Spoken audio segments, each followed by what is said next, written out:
और युवाओं को सरकारी नौकरी एवं रोजगार उपलब्ध कराया जा रहा।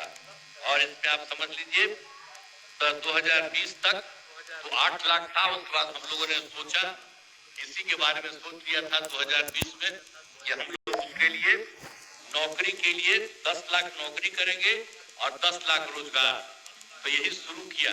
लेकिन अभी क्या स्थिति है, 10 लाख नौकरी में अभी 9,35,000 हो चुका है और उससे ज्यादा हो रहा है। तो इसलिए इस बार के चुनाव के पहले अब 10 लाख की जगह पर 12 लाख ये होगा नौकरी वाले में। और जो रोजगार का भी हम 10 लाख किए थे उसका तो अब ये 24 लाख हो गया और उसमें भी उसका बढ़ा है। तो उसके लिए न सिर्फ आप समझिए कि 24 लाख होगा बल्कि और बढ़ेगी और कुल मिलाकर के वो 38 लाख हो जाएगी।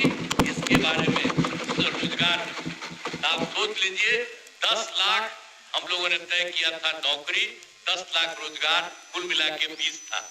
अब हो गया नौकरी में 12 लाख और रोजगार में हो रहा है 38 लाख, यानी दोनों को मिला करके 38 और 12 लाख मिला करके आप समझ लीजिए 50 लाख युवाओं को इन सब चीजों के लिए काम होता चला जा रहा। तो इसी तरह से हमने शुरू से ही सभी तबकों का विकास किया, चाहे हिंदू हो, मुस्लिम हो, अपर कास्ट हो, पिछड़ा हो, अति पिछड़ा हो, दलित हो, महादलित हो, सबके लिए भी काम किया। और मुस्लिम समुदाय के लिए तो हम पहले बताए, उसके लिए भी हम लोगों ने काम किया। और मदरसों को सरकारी मान्यता दी गई और उसको भी जो शिक्षक होता है उसको भी सरकार नौकरी दे रही है पूरे तौर पर। इस तरह से बहुत सारा काम हो रहा है। और मुस्लिम महिलाओं को हमने और काम किया कि जब कोई मुस्लिम महिला रहती थी, उसकी शादी होती थी लेकिन छोड़ देता था, भगा देता था उसको, तो हम लोगों ने ये भी शुरू किया कि उसको दिक्कत होती है, इसलिए ऐसा मुस्लिम समाज की उस महिला को जिसको शादी के बाद छोड़ देता है उसको हम लोगों ने 25 लाख रुपए का मदद, हम लोगों ने 25,000 का हम लोगों ने सबके लिए मदद भी किए हुए हैं हर तरह से। और 23 में हम लोगों ने जो बात किया है, हम लोग तो सारी पार्टियों की मीटिंग किए और उसी में तैयार किया। तो हम लोगों ने जाति आधारित गणना के लिए और उसी में हमने ये कहा कि भाई इसके लिए ये भी हम लोगों को देखना है कि कौन है परिवार का, कौन गरीब परिवार है, इसके बारे में देखना चाहिए और उसका भी अध्ययन किया। तो कुल मिलाकर के आप जान लीजिए 94 लाख गरीब परिवार, और उसमें सब है अपर कास्ट के, पिछड़ा के, अति पिछड़ा के, दलित के, महादलित के, मुस्लिम के, इन सभी कम्युनिटी में सब जगह के लोगों को पाया गया कि गरीब परिवार है और 94 लाख माना गया। और उसके बारे में तो हम लोगों ने भी सोच लिया कि उन लोगों को तत्काल देने की शुरुआत करेंगे ताकि 2 लाख रुपया उनको दे करके ये भी काम करेंगे। और उसके अलावे ये सब काम किया है। अब प्रगति यात्रा तो है, आप जानते ही न है कि हम लोग तो गए हैं प्रगति यात्रा में 23 दिसंबर 2024 से शुरू किए और उसके बाद हमने 21 फरवरी तक किया। तो जितना भी राज्य के 38 जिले हैं सबकी प्रगति यात्रा की है। सबसे पहले तो हम लोग दिसंबर 24 में 4 जिलों का किया और उसके बाद जो हम लोगों ने यात्रा की गई, उसके बाद जनवरी माह में 17 और फिर इसी 17 जिलों में 21 के फरवरी में, ये सब का हम लोगों ने करके चारों तरफ और वहीं पर जो भी हम गए बहुत सारी बातों को देखा। तो जहां पर भी जो काम हो रहा है, क्या हो रहा है, वो सब तो करवाइबे किए, लेकिन उसके अलावे हमने जब शुरू किया था कार्यक्रम तो उसके पहले ही हमने कार्यक्रम शुरू करने के पहले हर जगह से कहा कि हर जिले के अंदर देखिए कि हर जगह कहां पर कोई कमी है, उस कमी को पूरा करने के लिए तो हम लोगों ने वो काम किया। अब सब जगह का हम लोगों ने हर जगह का, और आप जानते ही हैं कि जो आपको बता दें कि हम लोगों ने शुरू में ही जो हम लोग वहां से करके आए जनवरी में, और उसी के लिए भी कैबिनेट से हम लोगों ने पूरा का पूरा कर लिया और उसके बाद दूसरे बार भी किए तो अब हम लोगों ने 25 पहले 4 फरवरी को कर लिया था कैबिनेट से, तो जो भी कमी थी उसके बारे में तय किया, और इसके बाद जो तय किया 25 फरवरी को उसमें भी किया गया। और उसी तरह से 38 जिले में जो भी घोषणाओं के संबंधित हुआ, तो 430 योजनाओं की स्वीकृति। अब सोच लीजिए, हर जिले में जो था 430 ऐसा हुआ।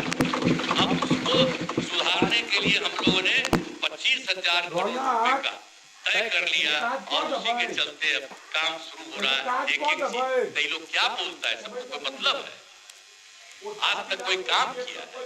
सब खम्मा तो हम लोग शुरू से कर रहे हैं। अब यहीं पर देख रहे हैं, आज जब भी हम कहीं जाते थे तो वहीं पर कोई भी आदमी किसी भी पार्टी का था, कोई कहता था, उसकी भी बात को सुना जाता था। तो ये जितना देखा गया, अब जो भी है उसके बारे में देखा जा रहा, उसमें भी, और कुछ जगह के बारे में तुरंत पता चला था, उसको भी हम लोगों ने अडॉप्ट किया, और बाकी एक एक तरह से सारा काम किया जा रहा है। हम लोग हर तरह से, सब तरह से काम कर रहे हैं। और उसी के अलावे हर तरह से राज्य सरकार बिहार के विकास और समाज के हर तबके के उत्थान के लिए दृढ़ संकल्पित है। ये पूरा का पूरा हम सब लोग काम कर रहे हैं, और बहुत खुशी की बात है कि वर्ष 24 में नई केंद्र सरकार के गठन के बारे में आप सोच लीजिए। केंद्र सरकार के बारे में हम लोग को क्या, हम लोग तो कर ही रहे हैं, लेकिन केंद्र सरकार का भी जो सहयोग हुआ है, तो आप समझ लीजिए, जब चुनाव 24 में चुनाव हुआ, अब उसके बाद जो फिर सरकार थी, तो पहली बार उसने केंद्र सरकार ने कहिए कि उसके गठन के बाद उन्होंने किया बिहार के लिए विशेष आर्थिक सहायता के रूप में, आपको बता दें, सड़क, उद्योग, स्वास्थ्य, पर्यटन और बाढ़ नियंत्रण के लिए बड़ी राशि देने की घोषणा उन्होंने की।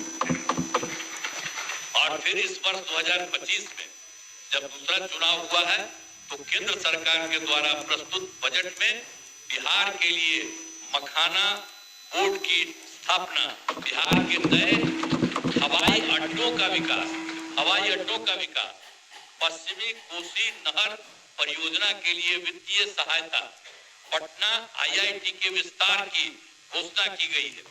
इसके लिए हम आदरणीय प्रधानमंत्री श्रद्धेय नरेंद्र मोदी जी का हम अभिनंदन करते हैं, उनको हम धन्यवाद देते हैं कि उन्होंने दोनों बार 24 में और 25 में भी उन्होंने बिहार के हित में बहुत सारी योजनाओं के बारे में उन्होंने तय किया। सरकार की कामना है समाज में सद्भाव एवं भाईचारे का वातावरण कायम रहे और हमारा राज्य प्रगति के पथ पर अग्रसर रहे।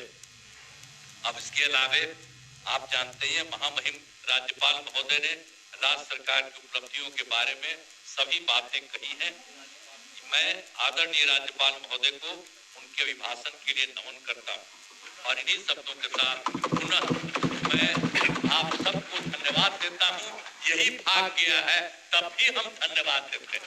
भाग गया है, कोई बात नहीं, हमको इससे मतलब नहीं है कि आखिर उसी समय अंडवंड बोल रहा था, गवर्नर साहब बोल रहे थे, तो उसी समय अंडवंड बोल रहा था, तो कोई बात नहीं, हमें नहीं सुनना था। अरे हम तो गवर्नर साहब की ना बात कर रहे थे कि उन्होंने जितनी बातें की, तो इसी तरह से आपको सबको उनके लिए मैं राज्य सरकार की उपलब्धियों के बारे में सभी बातें कही है। मैं आदरणीय राज्यपाल महोदय को उनके अभिभाषण के लिए नमन करता हूँ। इन्हीं शब्दों के साथ पुनः आप सबों को मैं धन्यवाद देता हूँ, और मैं अनुरोध करता हूँ कि महामहिम राज्यपाल महोदय के अभिभाषण के लिए उनके प्रति कृतज्ञता का प्रस्ताव सदन सर्वसम्मति से पारित करे। हम तो यही कहेंगे, एक साथ दोनों पार्टी